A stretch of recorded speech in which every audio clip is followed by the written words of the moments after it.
Bien, bueno, entonces lo que vamos a ver hoy es,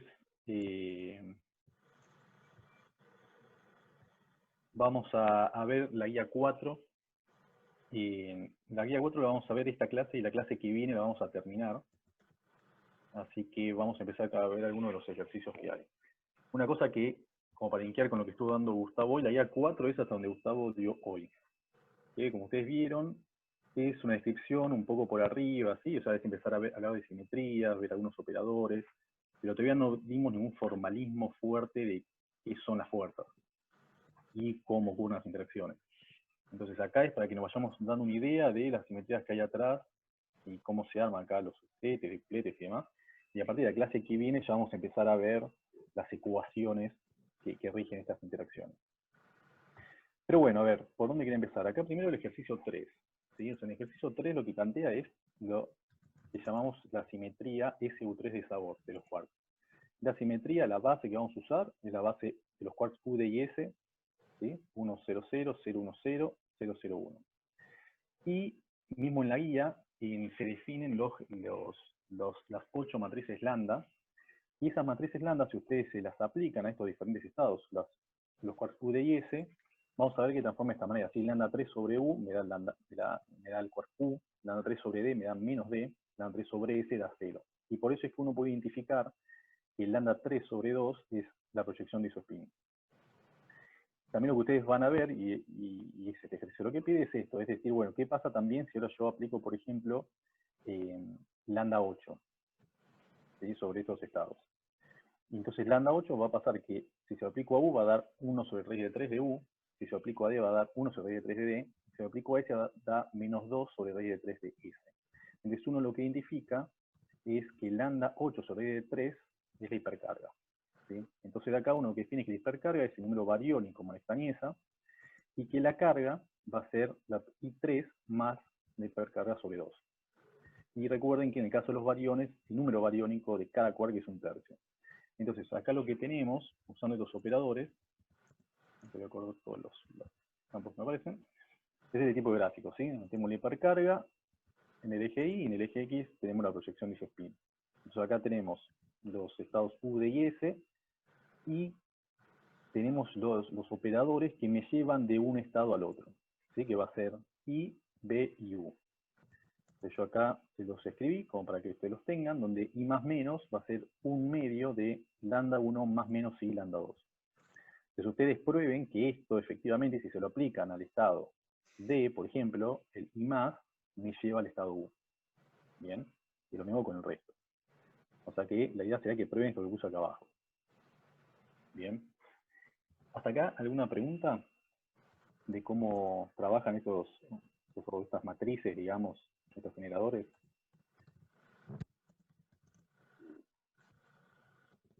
Bien. Bueno, entonces uno lo que podría preguntarse es decir, bueno, ¿qué pasa con los antiquarks? ¿Cómo son estas operadores de subida y bajada si yo tengo antiquarks? Y antiquarks hay que tener un poco de cuidado en cómo uno define las cosas, porque nosotros solo tenemos que utilizar representación conjugada.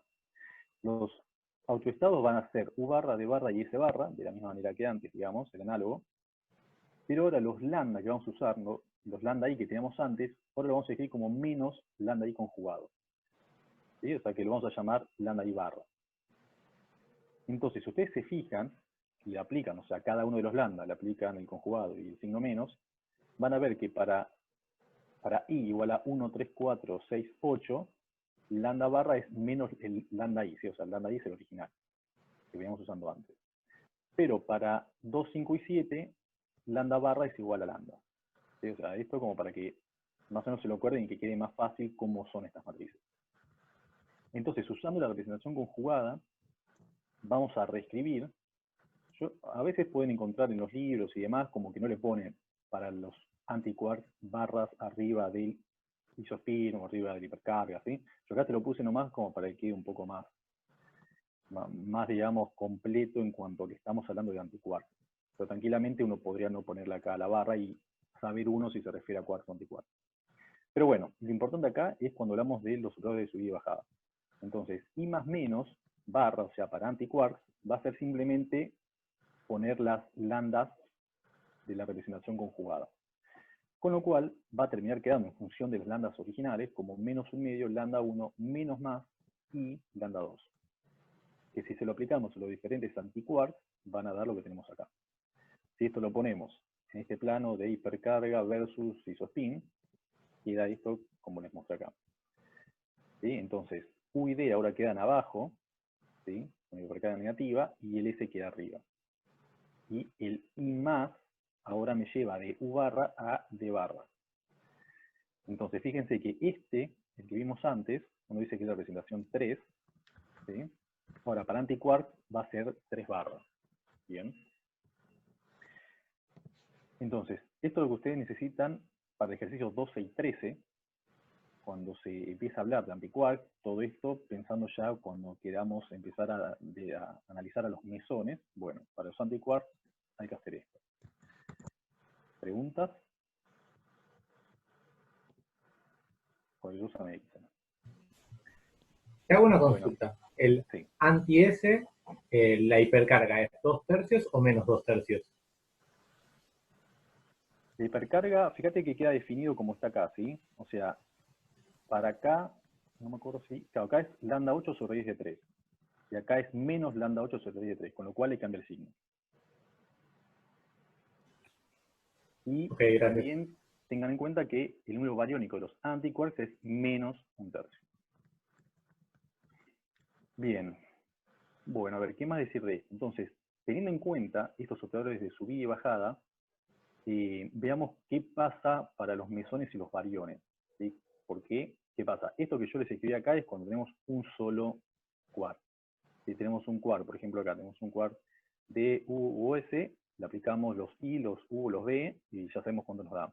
Pero si ahora tenemos mesones, ¿sí? O sea, quark. ¿Cómo hacemos acá? Entonces, acá traté de escribirlo lo más detallado que pude, como para que quede claro. Y uno lo que puede decir es que entonces mi operador de subida y bajada, o sea, I más menos, en 3×3, o sea, quark, va a ser I más menos aplicado al quark 1, más el I más menos aplicado al quark 2.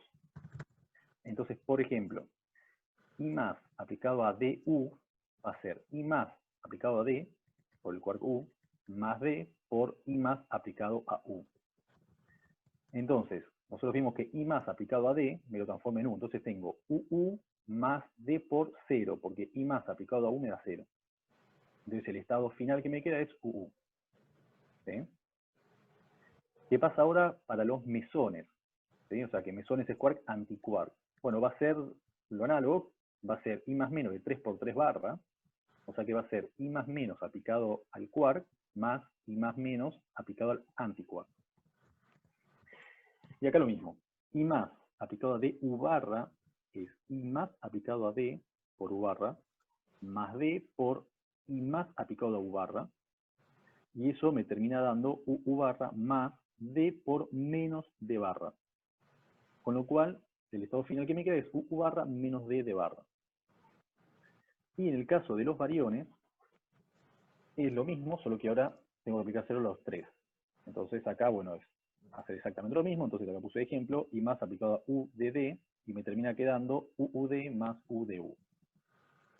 ¿Sí? ¿Se entiende cómo entonces hay que usar esto cuando hacemos los proyectores de subida y bajada para mesones y bariones sobre todo? O sea, simplemente se suman los operadores y se lo aplican a cada una de las partículas. A ver, ¿qué más le quería contar de acá? Bueno, acá un poco es lo que estuvieron viendo con Gustavo, ¿no? Que es el hecho de cómo se forman los bariones y cómo podemos describir a los bariones. Entonces, nosotros en un principio, lo que podemos ver es que, bueno, un dado quark va a tener un cierto sabor, que puede ser U, D y S. O sea, mismo Gustavo le fue adelantando de que en realidad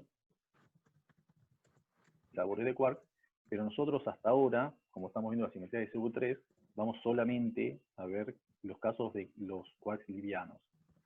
Entonces, si el quark de sabor puede ser U, D y S, significa que un barión va a ser 3×3×3 de sabor. Y esta combinación, esta multiplicación, digamos, de los tres quarks, cada uno con 3 sabores posibles, se puede separar digamos, una configuración, o sea que el decuplete simétrico, más un octete mixto simétrico, más un octete mixto antisimétrico, más un singlete antisimétrico. Pero también cada quark tiene spin, ¿sí? O sea, tiene spin un medio, con lo cual cada quark puede ser más un medio o menos un medio de spin. O sea que eso va a dar del producto 2 por 2 por 2. Y eso se descompone en 4 simétrico, más 2 mixto simétrico, más 2 mixto antisimétrico. Ahora, ¿cuál es el chiste de todo esto? Es que, bueno, como sabemos que los barilones son fermiones, la función de onda, digamos, el estado del barión, tiene que ser antisimétrico. Entonces uno acá lo que puede decir, bueno, es, ok, yo sé que tiene que ser antisimétrico. Eso es lo que nosotros sabemos que tiene que cumplirse. Ahora, mi combinación de sabor por spin, yo puedo pedir dos casos, que sea antisimétrico o que sea simétrico. Y según cada uno de estos voy a tener diferentes contribuciones, diferentes combinaciones de sabor por spin que me dé esto. Entonces, si nosotros estamos viendo cuál es la combinación sabor por spin antisimétrico, eso va a ser la contribución del singlete, ¿sí? Yo siempre que estoy poniendo a la izquierda es el sabor, ¿sí? O sea, el singlete de sabor por el 4 simétrico de spin, más 1 sobre 10 de 2 del octete mixto simétrico por el de sabor por el doblete mixto antisimétrico de spin, menos el octete mixto antisimétrico de sabor por el doblete mixto simétrico de spin. Ahora, si queremos pedir el simétrico, el que sabor por spin sea simétrico, la contribución que necesitamos es el decuplete simétrico de sabor por el 4S de spin. Un 4 simétrico de spin.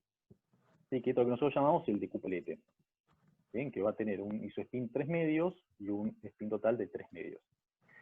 Y la otra contribución va a ser la combinación, ahora distinta que la de arriba, sino que va a ser el 8 simétrico, o sea, no voy a decir más mixto, ¿sí? Para ahorrar palabras, el 8 simétrico de sabor por el 2 simétrico de spin, más el 8 antisimétrico de sabor por el 2 antisimétrico de spin. ¿Sí? Y este es el octete de isospin 1 medio y de spin 1 medio. Entonces, hasta acá estamos. ¿Se entiende qué es lo que estoy haciendo acá? Cómo estoy construyendo el estado de sabor por spin. O sea, simplemente estoy haciendo estas combinaciones, las posibles que me dan que sea totalmente antisimétrico o simétrico. Hasta ahora no dije cuál es la que vale. Solamente lo que sí sabemos es que al final de todo tiene que ser antisimétrico. Entonces, lo que después se ve es que experimentalmente uno ve que existe esta delta más, que es UUU y todo con el spin up, y eso entonces ya, al existir esta partícula, lo que hace es que yo tenga que proponer la existencia de color y que sea antisimétrico para que la función, digamos, el estado total sea antisimétrico. ¿Sí? Porque este estado delta más pertenece a sabor por spin simétrico. Y como yo necesito que todo sea antisimétrico, se propone la existencia de color. Solamente para arreglar este problema. Y ustedes vieron hoy con Gustavo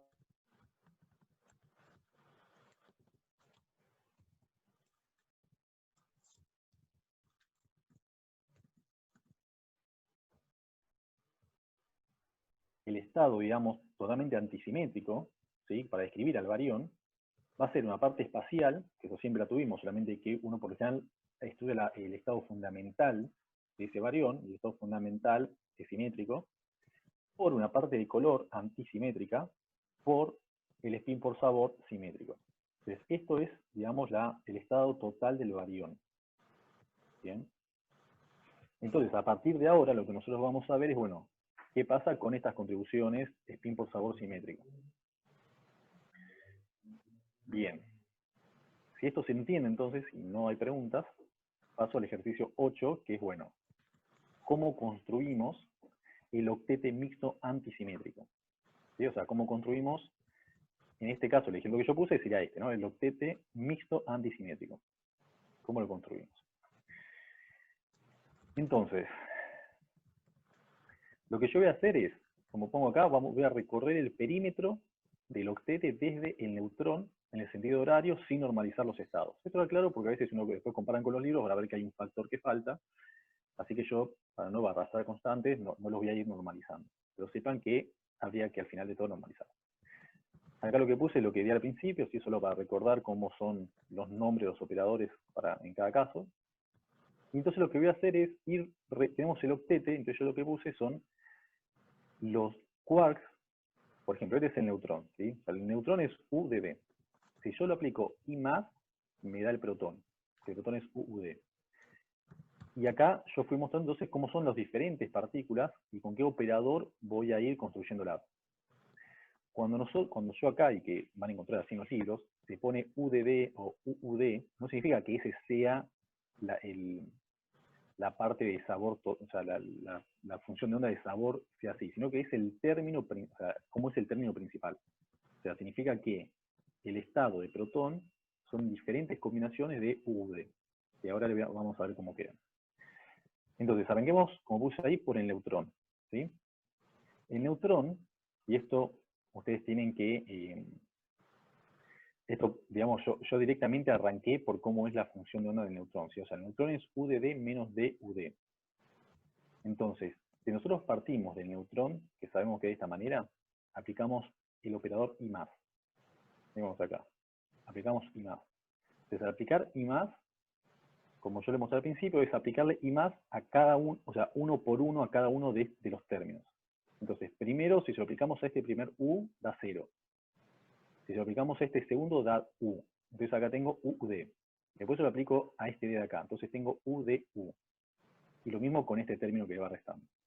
Este término con este se cancela y me termina quedando que I+ del neutrón es UDU menos DU. Y este es el protón. ¿Sí? Entonces, hacemos lo mismo con el protón, y esto me da acá el sigma más. Al sigma más le aplicamos B menos, y me da esta partícula que es el Psi0. Esta partícula, yo digo para así un poco, que si se acuerdan mejor, es Sig XI, la letra griega, digamos, o también se dicen partículas cascadas, a estas partículas. Bueno, a este Psi0 le aplicamos I menos, y me da esta de acá, y así voy recorriendo todo el perímetro hasta volver al neutrón. ¿Sí? Acá di toda la vuelta. Lo sabemos que esto es un octete, ¿sí? O sea que tenemos partículas que van a estar en el centro. Entonces, lo que voy a hacer es, voy a ir desde todo el perímetro, voy a ir hacia el centro. Entonces, por ejemplo, con el U menos aplicado al neutrón, ¿sí? Fíjense, el U menos, voy a ir desde acá hacia el centro del neutrón. Voy a ver todos los operadores que necesito para llevar el protón hacia acá, el sigma más hacia el centro, ¿sí? Para ver qué es lo que me da. Entonces, le aplico los operadores a todo lo del perímetro y veo que me da estas diferentes combinaciones, ¿sí? de sabor. Pero lo que podemos ver es que U menos del neutrón y U más acá la partícula cascada 0, vemos que son iguales. Entonces yo estas dos que son iguales las llamo Phi1. Si yo ahora desde el protón o el Psi menos voy hacia el centro, veo que también son iguales y los llamo Phi2. Y si ahora voy desde la sigma más y menos, también son iguales y las llamo sigma 0.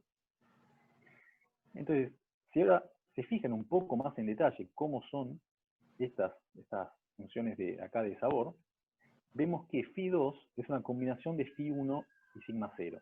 O sea, Phi2 es sigma 1 menos sigma 0. Con lo cual, entonces, las que me quedan de forma independiente es sigma 0 y Phi1. Bien. Ahora, lo que nosotros vamos a decir, y en principio uno podría decir, bueno, esto es arbitrario, es decir que sigma 0 forma el triplete con sigma más y sigma menos.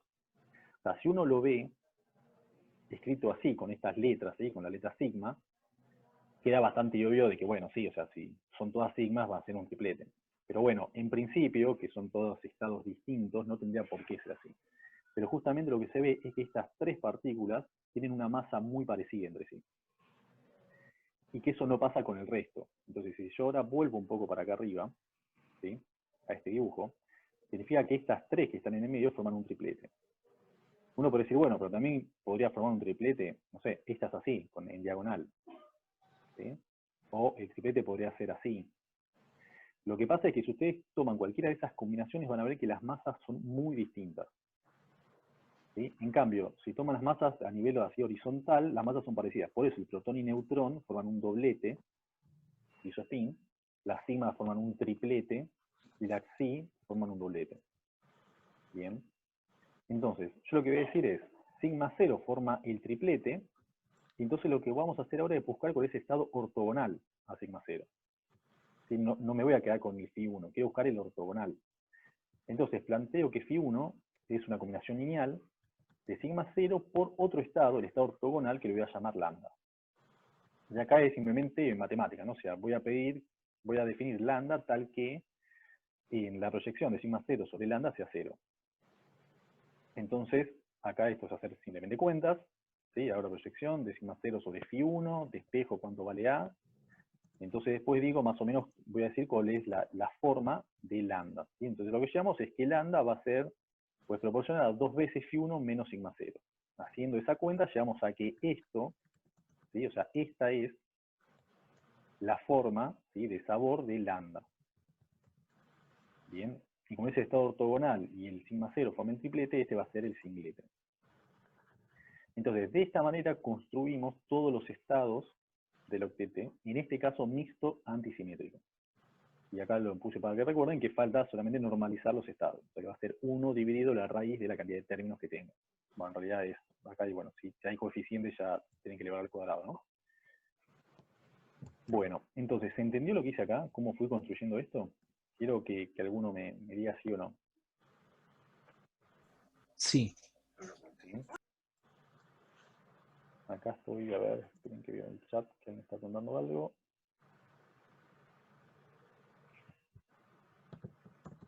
Por ejemplo, los del triplete. Pero ahí, para ver que sean ortogonales, te fijas término a término. O sea, si los términos son distintos, da 0, si son iguales, bueno, es el producto, sí, de los dos. Y ahí no tiene que decir, por ejemplo, los del triplete. O sea, los del triplete no son ortogonales entre sí. Lo que nosotros acá, yo estoy buscando es que el sigma 0 sea ortogonal al otro estado que vive con los mismos números cuánticos, digamos, ¿no? O sea, que vive en el centro del octete. Eso es lo que yo estoy buscando. No sé si es que te referís a eso.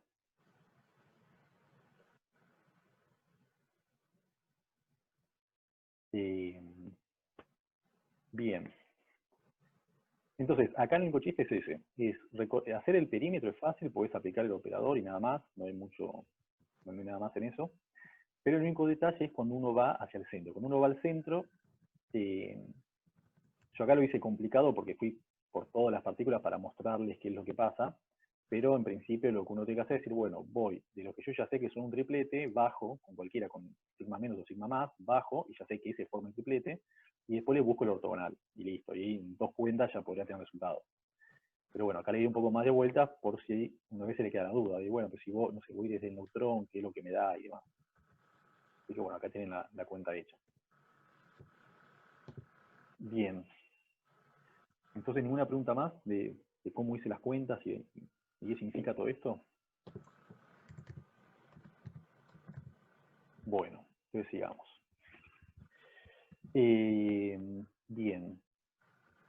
Después lo que posiblemente el viernes veamos es cómo calcular cuando tenemos mesones, ¿sí? O sea, yo acá calculé el octete de variones, bueno, qué pasa con los mesones, pero es una cosa análoga. Una cosa también importante es que yo acá calculé el octete mixto antisimétrico. Ustedes pueden hacer exactamente lo mismo con el octete mixto simétrico. O sea que simplemente es partir desde el neutrón en la parte simétrica, del octete mixto simétrico. Y nada más, después repiten el mismo procedimiento. Bueno. Entonces después en la guía lo que van a ver ustedes es que se habla sobre el momento magnético, ¿sí? Entonces el momento magnético, en el caso de los variones, el operador momento magnético va a ser la suma del momento magnético de cada uno de los quarks. Entonces, ¿cómo se define? Bueno, momento magnético I, ¿sí? O sea, del quark I, va a ser la carga del quark dividido la masa por el spin. Bien, que tenga ese quark. Ahora, ustedes también, si ven los libros y demás, a veces se les suele decir, ¿sí?, cuando uno dice simplemente el momento magnético mu, por ejemplo, de tal partícula, se le suele decir al valor, ¿sí?, ¿sí? Del momento magnético en el estado spin-up. O sea, cuando el momento magnético de la partícula en spin-up, cuánto vale, se le suele decir el momento magnético, simplemente. Entonces, si usando esta definición, será que mu i, acá sin la parte como vectorial, o sea, simplemente el módulo mu i, va a ser la carga dividido la masa por h barra sobre 2. Bien, porque estamos hablando de spin-up. Entonces, si ahora esto lo reemplazo en la descripción acá que puse, ¿sí? La parte vectorial del operador, significa que el momento magnético iba es 2 sobre h de mu i por el spin. Esto se los escribo así porque por lo general en los libros suele estar de esta manera. ¿Sí? No es que yo quiero escribirlo así, de esta forma. Pero, como les decía, como se suele dar o se define el módulo del momento magnético con spin-up, todo se escribe en función de eso. Entonces, mu u, ¿sí? Del quark u, va a ser la carga, que es 2/3 de la carga del electrón, E, dividido la masa u por h barra sobre 2. Y mu d va a ser menos 1/3. Por eso es que en sí no es el módulo en sí del momento, sino que es el momento en el estado de spin-up. Bien. Entonces, ¿cómo hacemos esto para el caso de un barión? ¿Sí? Entonces, para un barión dado, ¿sí? El momento magnético de ese barión va a ser hacer esta cuenta. Va a ser ensanguchar el barión, el spin-up, el bracket, ¿sí? Del spin-up del barión, y adentro los operadores del momento magnético, ¿sí? En Z. Y bueno, entonces, reemplazando esto que yo puse acá arriba, les queda de esta manera. ¿Sí? Entonces ahora quiero poner esto en práctica la fórmula. Bien, entonces, toda esta previa iba para el ejercicio 10. Entonces, el ejercicio 10 lo que plantea es, bueno, calculen la función de onda de lambda para el caso de spin-up. ¿Sí? Entonces, recordemos que como spin por sabor tiene que ser simétrico, yo acá las combinaciones, y el ejercicio 10 les da cuánto valen la parte de sabor y de spin, la función de onda va a ser esta combinación que tengo acá. Va a ser 1 sobre 2 de phi, mixto antisimétrico, por la parte antisimétrica de spin, más la simétrica por simétrica. Si ustedes hacen estas cuentas, ¿sí? Van a ver que llegan a esto. Van a llegar a que este producto va a ser SUD de sabor por esta parte que está en paréntesis, que es la conjunción de spin, más 5 permutaciones de esto que está acá. Ahora, esto que está escrito de esta manera, también se puede escribir como yo puse acá abajo. O sea, simplemente hacer la distributiva, entonces esto significa que es S-up, U-up de down, menos S-up, U-down de up. Bien. Ahora, ¿cómo llegué a esto? Yo, bueno, esto lo puse en la página que sigue, así que ahora voy a pasar a la página que le sigue y después volvemos. Yo esto nomás solo para que quede claro, porque después dije, bueno, esto puede quedar medio confuso, entonces acá como que lo puse un poquito más en detalle. Como no es muy divertido de solamente leerles cómo queda esto, lo muestro solamente por arriba para que después lo vean ustedes más en detalle cuando quieran hacer la cuenta. Y agregué otro detalle más. Cuando nosotros decimos que la función de onda, ¿sí? De lambda up, es esta que yo puse acá, esto es el enfoque que está en el Halsen. Y que es el mismo que está en el ejercicio de la guía, toma estas funciones. Ahora, según ustedes están leyendo el Griffith, va a ver que no está definido de esa manera. O sea, no se definen las funciones de onda del octete, o sea, no se separa el octete en mixto simétrico antisimétrico, sino que se separa en simétrico 1-2, 2-3, 1-3. Y eso es porque el Griffith, digamos, define distinto los octetes.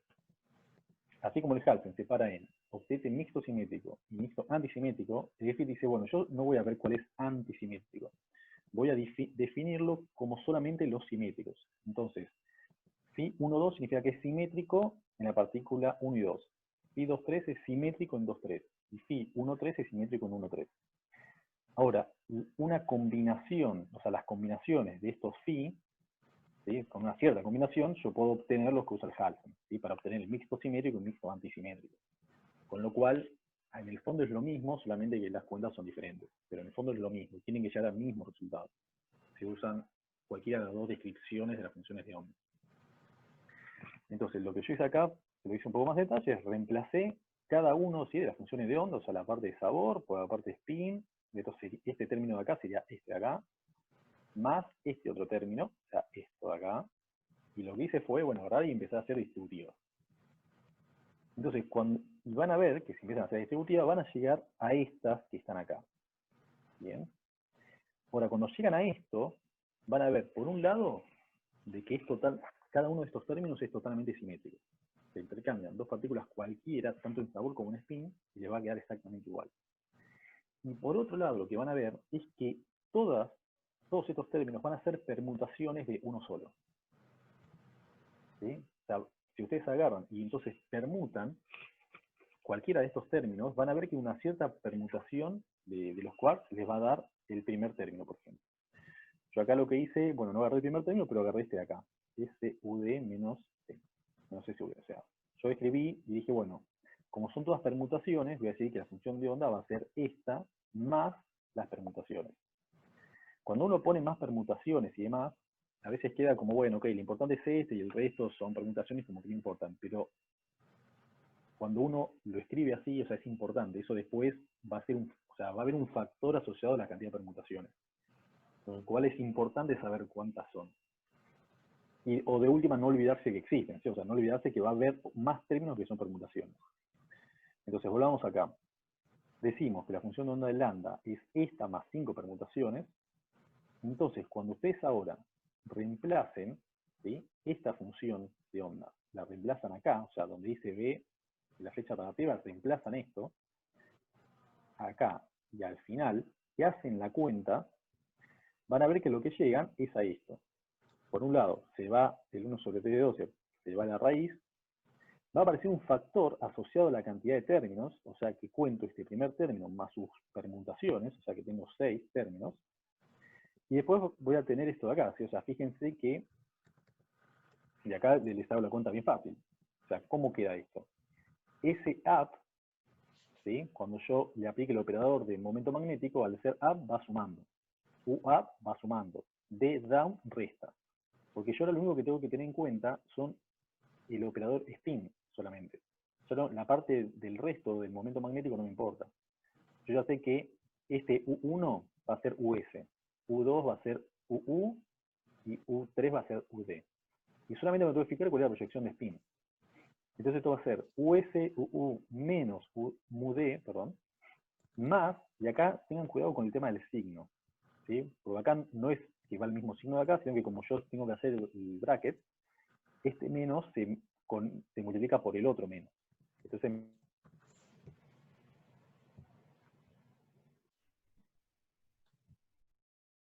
mu U más mu D. Entonces, acá se cancelan los términos y me termina quedando que el momento magnético de la partícula lambda es igual al momento magnético del quark S. ¿Sí? Fíjense que es fuerte, digamos, esto. O sea, si yo calculo el momento magnético de la partícula lambda, estoy calculando al mismo tiempo el momento magnético del quark S. ¿Sí? Ahora voy a explicar un poco más de esto, pero hasta acá. ¿Preguntas?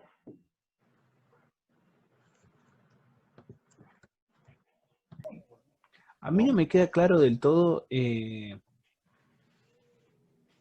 o sea, ¿de dónde sacás cuáles son exactamente las, las partes mixta antisimétrica y mixta simétrica que tenés que usar? O sea, Claro, eso lo sacás porque vos tenés la composición de la partícula esta ya armada. mira, o sea, depende de dónde quieras saberlo.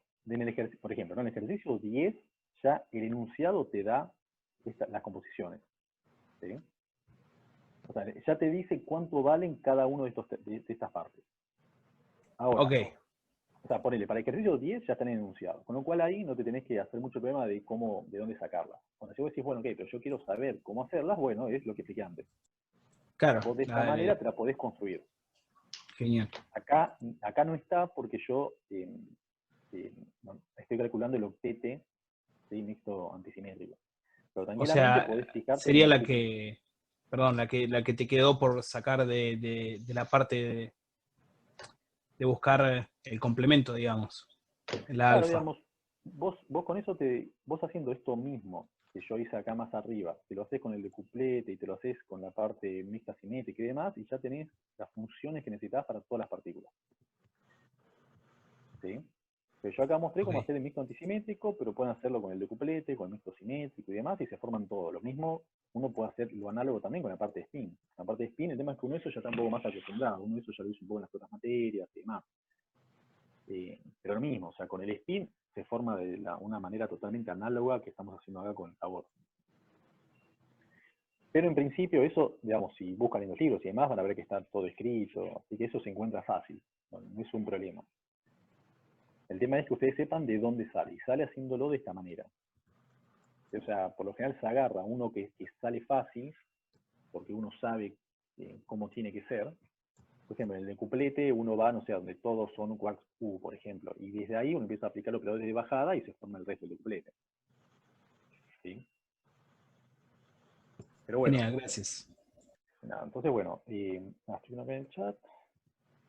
O sea, yo esto que puse acá, como muchas son cuentas medio así, como en detalle, se las cuento por arriba, pero en realidad es más para que ustedes lo vean en detalle, ¿sí? O sea, la idea sería como que ustedes un poco la vean ahora, si les parece algo raro, y trato de dejarle la duda, pero si no, tendrían que sentarse y como tratar de hacerlo, ver si se entiende bien cómo está hecha la cuenta y demás. Pero sí, o sea, es una parte media cuentosa, que es como todo, es para hacerla una sola vez y uno decir, ah, ok, entiendo cómo se hace y listo. Y después uno ya usa el resultado final y ya está. Lo mismo acá con la parte de momento magnético.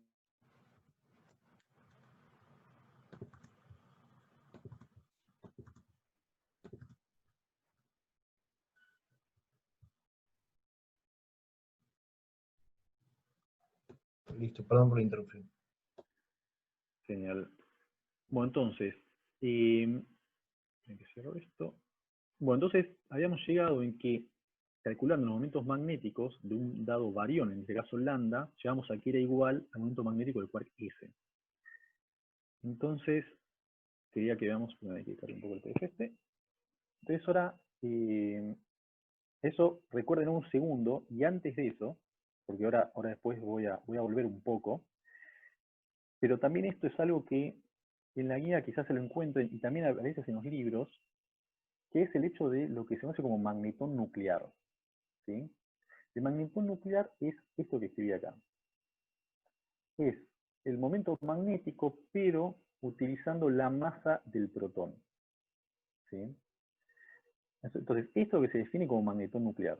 Entonces, si uno define, ¿sí?, a la carga de una partícula, ¿no?, como un número por la carga del electrón, y reemplazamos esto, vamos a ver que la carga de una partícula, el momento magnético de una, ¿sí?, de un quark I, por ejemplo, que es la carga sobre la masa h barra sobre 2, va a quedar Q por E dividido la masa h barra sobre 2.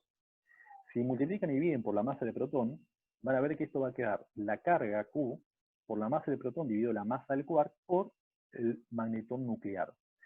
Entonces, lo que tiene esto es que podemos escribir todos los momentos magnéticos en función del magnetón nuclear. Y solamente tenemos que reemplazar la carga y la masa del quark. Entonces, utilizando esto, vean que queda mucho más sencillo cómo calcular. Y todo lo referimos al magnetón nuclear. Entonces, si hacemos eso, uno dice, bueno, ok, pero ahora tengo que hacer la cuenta de cuánto vale el magnetón nuclear. Bueno, eso es cierto, pero también lo que uno puede hacer es calcular esto dividido, ¿sí? O sea, lo que se suele hacer es decir, bueno, cuánto vale el momento magnético del quark I dividido el magnetón nuclear, y queda esta combinación de masas y la carga. Entonces, lo que experimentalmente, que eso Gustavo un poco lo estuvo comentando, es que, bueno, justamente para sacarnos de encima cuánto vale el magnetón nuclear, que si bien está calculado y demás, pero digo, si no se lo quiere sacar de encima, lo que uno puede hacer es, eh, eh, podría dividir, ¿sí?, diferentes momentos magnéticos y ver cuánto es el coeficiente, o bueno, como ya está calculado, usar ese valor que ya está medido. Entonces, por ejemplo, si nosotros venimos acá y calculamos cuánto vale este coeficiente para la partícula lambda que calculamos antes, o sea, el momento magnético lambda dividido el momento magnético, ¿sí?, perdón, el magnetón nuclear, habíamos dicho que esto era igual al momento magnético del quark S. Con lo cual, utilizando este reemplazo, esto da menos 1/3 de la masa del protón dividido la masa del quark S.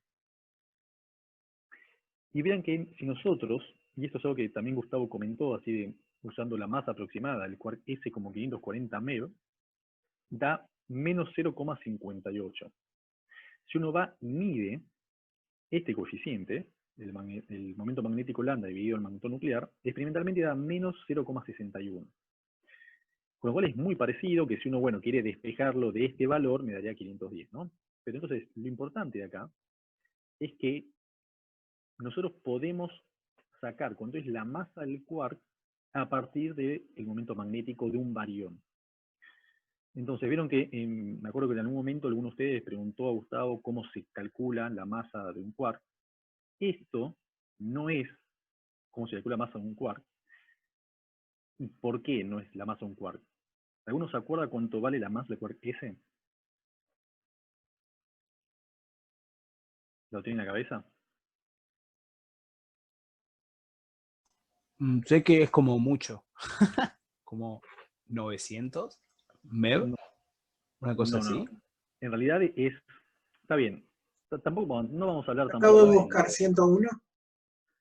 Sí, en realidad tampoco hace falta que veamos el número en detalle. El tema es que van a ver que es muy distinto este valor de acá. Y lo importante de acá es por qué es muy distinto el valor de acá. Y es algo que si bien lo vamos a hablar un poco más llegando al final de la materia, es como que uno a veces, y quiero como que esto no generar confusión, pero sí como que sepan de que uno no les va a... No quiero como que sientan que uno al final le termina mintiendo, ¿sí? Porque uno al final dice, bueno, el protón o el quark es esto, y uno después le dice, ah, bueno, todo eso que aprendieron en realidad no es así. Entonces, cuando ustedes dicen que un protón está compuesto de 3 quarks, en realidad eso no es así, ¿sí?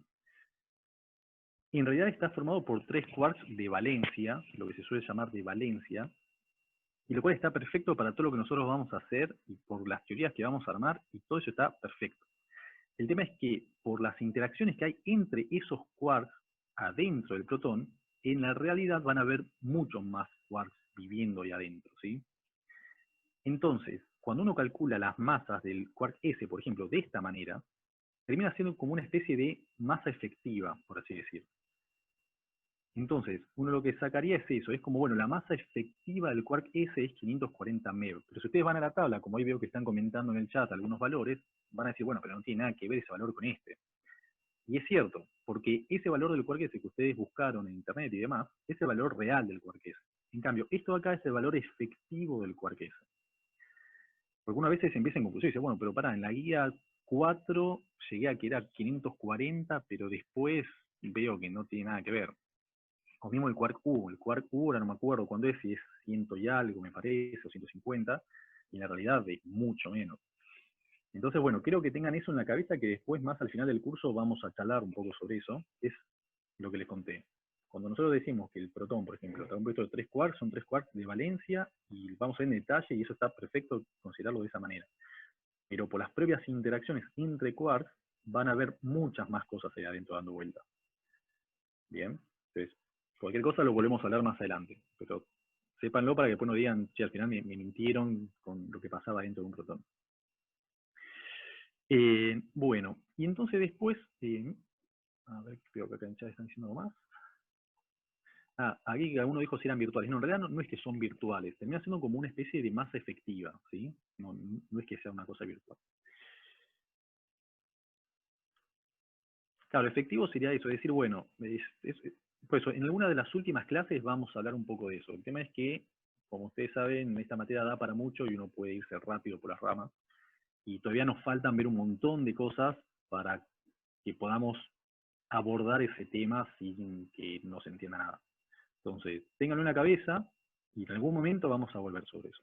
Hasta ahora está perfecto si ustedes consideran que está compuesto por 3 quarks y está perfecto hacer eso. Pero sepan que después vamos a ver que hay más cosas que pasan dentro de un protón. Que básicamente son las interacciones entre los protones. ¿Sí? Es eso. Entre los quarks. Bien. Y yo acá quiero hacer una cosa más. ¿Sí? Que que es lo siguiente. Uno podría decir, bueno, ¿dónde está o quizás, o sea, cómo está repartido el tema de dentro de la partícula lambda? ¿Sí? Si yo digo, bueno, tengo una partícula lambda, ¿no? Y quiero ver cuál es la probabilidad de encontrar dentro de la lambda, o sea, la lambda, yo tengo que ir y volver nomás como para que quede claro, que a veces queda como medio perdido, ¿no? Partícula lambda dijimos que es esta, ¿sí? O sea, es SUD,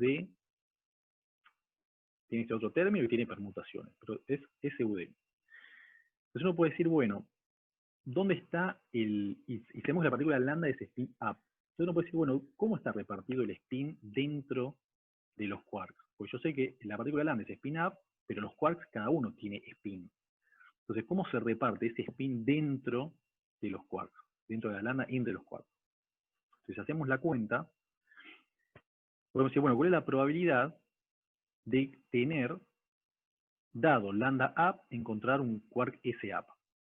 Entonces, esto es hacer simplemente la proyección, ¿sí? O sea, braqueteamos lambda up, S up, hacen la cuenta, tengan en cuenta unas cosas, ¿sí?